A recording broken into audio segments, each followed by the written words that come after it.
مرحبا يا بيس، فز معكم هون يا شباب and we are back يا جماعة.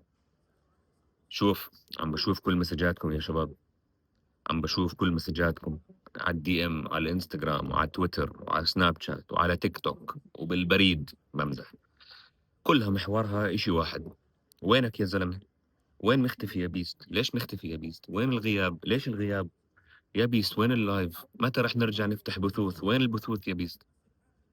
شباب بدي اقول لكم الصراحة، انا ما اختفيت، لكن انا زلمة باشتغل ومتزوج وعم بفتح شركة وبستثمر وعم بحاول أتداول بالبيتكوين وبالحركات هاي، والتزاماتي للأسف يعني ما بتخليني إني أقدر أكون بطلع بفيديوهات بشكل متواصل.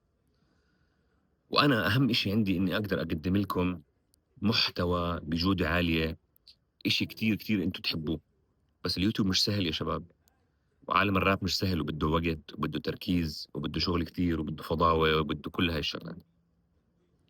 هلأ عندي خطة في بالي بدي أشارككم إياها، وأنتوا أول ناس عم بحكي لكم هاي الشغلة.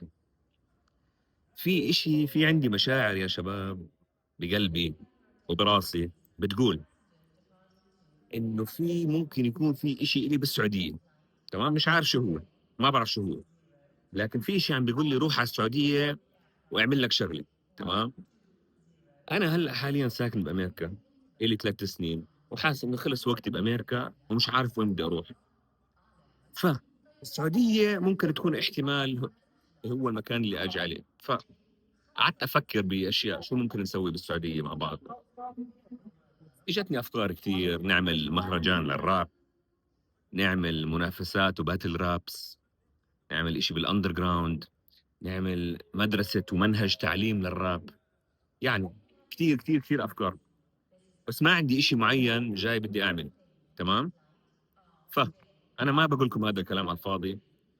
أنا بعرف إنه في حوالي جيش بيستات 67 ألف بيست موجود.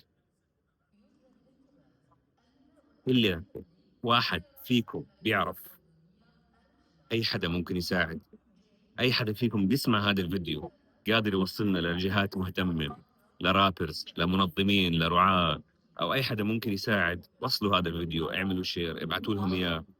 رح أحطوا هذا كمان على كل انستغرام وتويتر وكل الأماكن. تمام. خلينا نساعد بعض يا شباب، أجي على السعودية ونعمل إشي بعالم الراب بالسعودية ولا عمره أي حدا بالوطن العربي عمره شافه. بنكسر الدنيا مع بعض يا شباب، وإذا فيها خير إن شاء الله بتيسر وبمساعدتكم يا بيستات إن شاء الله رح نوصل لأعلى المراتب. يا بيست شكت لكم، وحطوني بالكومنتس وخلينا نعمل إشي كتير رهيب مع بعض. شكرا دائما يا بيست. See you next time.